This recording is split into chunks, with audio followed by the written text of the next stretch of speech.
Good morning and many thanks for joining us today on the front page right here on Stream TV. Welcome to the 28th July edition of your morning starter, and we call it the front page here on Stream TV. My name is Bismarck Brown and I'm quite excited to help you start your day. We'll start off with the daily graphic of today to find out what's making headline news this beautiful morning on the various front pages. Starting off with the daily graphic banner headline: 2020 general election aspirants to file online, and that's coming from the EC. For the first time in the country's electoral history, aspirants in this year's presidential and parliamentary elections will not physically pick nomination forms from the offices of the Electoral Commission, and this is because the Electoral Commission has decided to open the filing of nominations using its online portal. The chairperson of the EC made this known at the Let the Citizens Know series held in Accra yesterday, and that's the banner headline story on the front page of Daily Graphic. Join NDC to rebuild Ghana. Professor Opoku-Agyemang is speaking, and yesterday I'm sure that you followed the live stream on Stream TV, as the running mate of John Dramani Mahama was outdoored, and the running mate of the National Democratic Congress for the 2020 general elections, Professor Nana Jane Opoku-Agyemang, yesterday made a rallying call to Ghanaians to turn to the NDC to help build a country with equal opportunities for everyone. And I quote her: "I extend a hand to everyone, no matter how disappointed you have become, no matter the depth of your frustration, your anger, your despair. Come, let's chart a path for our country built on values of integrity, merit, trust, responsible citizenship, caring, putting others first, simple, polite language," unquote. And these are some of the words Professor Jane Opoku-Agyemang used in calling on people to join. And that's on the front page here of the Daily Graphic. Debate over which scams heightens. 4 more exist in northeast. That's also quite a very sad story on the front page of the Daily Graphic.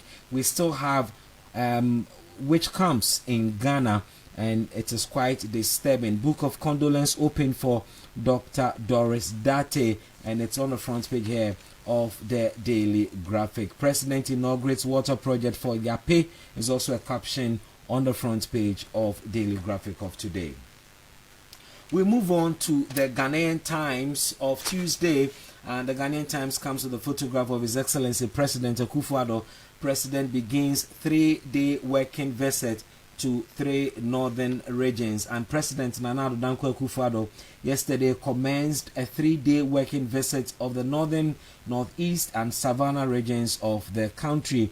As part of the visit, the president would inspect progress of works, ongoing developmental projects, and also commissioning others. And that's on the front page here of the Ghanaian Times. Also on the front page of the Ghanaian Times, banner headline: ongoing voter registration exercise. EC registers over 12 million in 4 weeks. And as at Sunday, the Electoral Commission had registered a total number of 12,371,000 at the end of the 4th week of the nationwide registration exercise, representing 82.5% of the projected target of 15 million voters for the 2020 general elections. However, as at Friday, when the 4th week curtain was finally drawn to a close with about 11,629,480 voters registered provisionally, the Greater Accra region still leads with a total number of 2,605,925, with Ashanti maintaining its second position with 2,089,923, while Eastern and Central follow with 1,084,734 and 1,074,519 respectively.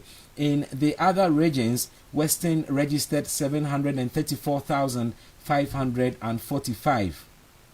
Northern 687,123, Volta 660,508, Bono 460,226, Upper East registered 409,825, while Bono East registered 391,777. The Western North registered 3,015, and of course the Upper West registered 299,480, while the OT region registered 226,109.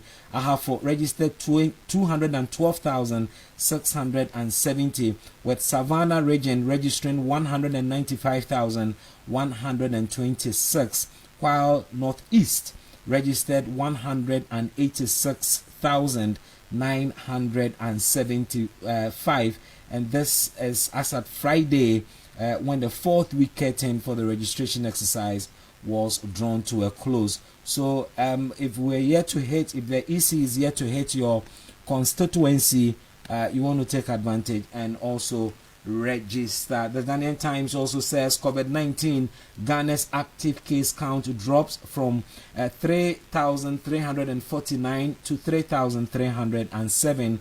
Confirmed cases hit over 32,000. Northern region benefits from nationwide disinfection exercise is also a caption on the front page of the Ghanaian Times. Daily Guide this morning reports 4 million euros Airbus scandal. Mahama brother snubs Amidu. Yesterday, the Daily Guide reported that Samuel Adam Foster Mahama is expected to touch down together with other Ghanaians who were being evacuated to Ghana as a result of COVID-19. And we're told by the Daily Guide that the Office of the Special Prosecutor purchased a ticket and delivered to the home of Samuel Adam Foster Mahama in the UK, and he was expected to be on board the flight that touched down yesterday. Unfortunately, according to the Daily Guide, Mr. Mahama was not part of the Ghanaians who were evacuated from the UK to Ghana, and that's on the front page of Daily Guide. Mona dodges contempt papers, and the chairman of the People's National Convention, Bernard A. Mona, is allegedly hiding from being served with an application for contempt brought against him by the Attorney General's Department. A Chief State Attorney, Bright Kuonu, appearing before the Supreme Court yesterday to move the application, told the court that Mr. Mona was evading service. This was after the panel of judges presided over by Chief Justice Enin Yabua had asked the state attorney if the respondent, Mr. Mona, had been served with the application.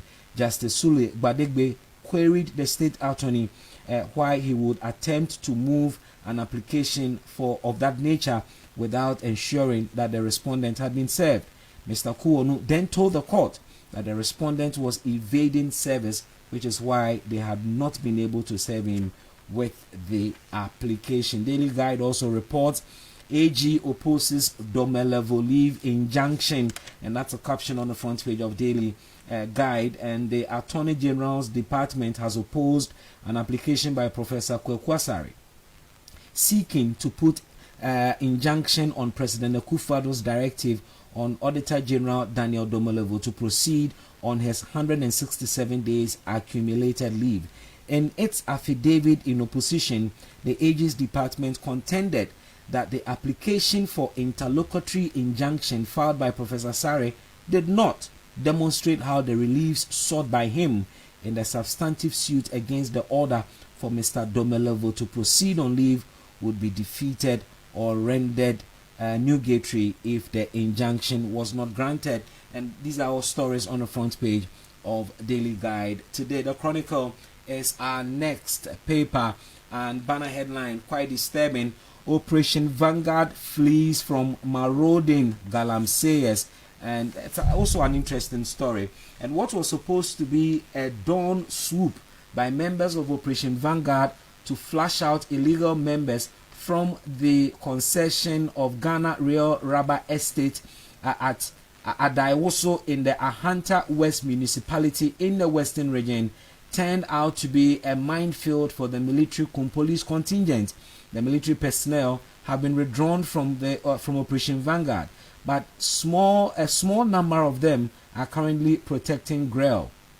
These are soldiers who joined forces with the police trying to flush out the illegal miners. Unfortunately, the members of the team fled the area and went back to their bases in Sekondi Takoradi without firing a single shot or make any attempt to effect arrest when they realized that they had been overwhelmed by the sheer number of illegal miners who were ready to defend their business interests with their blood.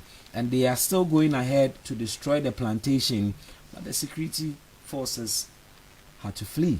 Quite a very interesting one. The Chronicle this morning also says, our figures are not cooked. Majority replies minority. And that is captured by the Chronicle of today.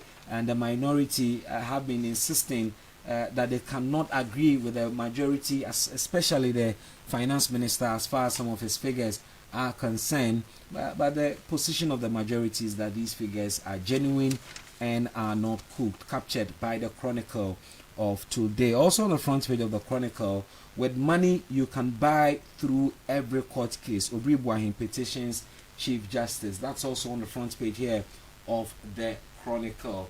Let's move on to some other papers of today, and we're moving on to the Daily Searchlight of today. The Daily Searchlight says major water projects for northern region, and it comes to the photograph of His Excellency President Nana Addo Dankwa Akufo-Addo, and he is set to commission a number of water projects on his 3-day tour of the 3 northern regions. Akufo-Addo has shown compassion in COVID fight. That's attributed to the Information Minister Kojo Opon Nkrumah. We're told that Professor Kwame Nkrumah has written a book, and he shares his experience working with former President Jerry John Rawlings. Why Rawlings is no longer my friend, Kwame Nkrumah tells you more in his book to be launched on Thursday, and that's on the front page of the Daily Searchlight.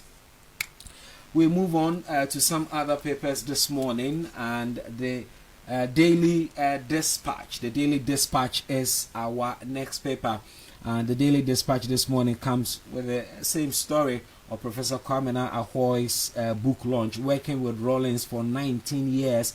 Some highlights by Kwame Nkrumah, and you want to get bits and pieces of this book that is yet to be launched. The Daily Dispatch also says, as at last Sunday, 12.3 million, representing 82.5% of possible 15 million registrants had been registered. And these are some figures and statistics coming from the Electoral Commission. Victory for Mahama is certain, and that's attributed to Kwame Ewuada-Akon, formerly of Bost, on the front page of the Daily Dispatch. Let's move on to the Daily Statesman of Tuesday, and the Daily Statesman has on its front page banner headline, DKM customers to get 100% payment latest next week, and that's on the front page here of the paper. Akufo-Addo commissions major water projects up north is also a caption on the front page of the Daily Statesman. Obribwahim petitions Chief Justice over case adjudication is also a caption at the top left corner of the Daily Statesman. Let's turn our attention to the Business and Financial Times, and the Business and Financial Times this morning says 19 billion Ghana cedis still unretrieved from defunct financial institutions, and that's attributed to the governor of the Bank of Ghana. On the front page of the BNFT as well, now is the time to focus all attention on Wassa Mine, Golden Star, as it sells Bogoso Prestia gold mine to Future Global Resources for $95 million. Also on the front page of the BNFT, economic uncertainty keeps policy rate at 14.5%, and the Monetary Policy Committee of the Central Bank has again unsurprisingly maintained the policy rate as the ravages of the coronavirus pandemic have made it impossible for the rate to be cut for the private sector to have access to more affordable loans. We want to wrap up this morning with the ABC News and the banner headline, Akufo-Addo proactive in COVID-19 fight.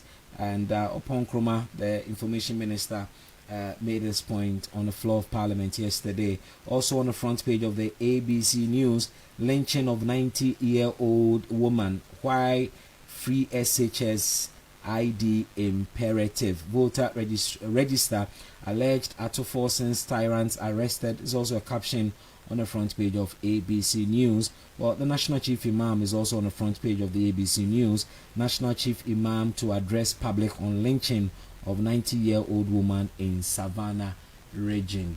And that is about the stories this morning. Well, let's check out some stories also on the continent of Africa. And in Zambia, Zambian MP with HIV test positive, and it comes to the photograph of Princess Kasune Zulu. And the story says that Zambian MP Princess Kasune Zulu, who is living with HIV and is a prominent AIDS activist, has announced that she has tested positive for COVID-19. So she's more or less living with two viral diseases. Ms. Zulu, a member of the opposition United Party for National Development, was tested last Thursday. So far, some 15 Zambian MPs have tested positive for COVID-19, according to Health Minister Chitalu Chilufuya. And that's about it for this morning's headlines. Keep enjoying the front page. Every morning we bring you stories making headline news on the various front pages right here on Stream TV. There are exciting times ahead with Stream TV. Keep watching and enjoying. We have great content for you. My name is Bismarck Brown once again. Have a super day.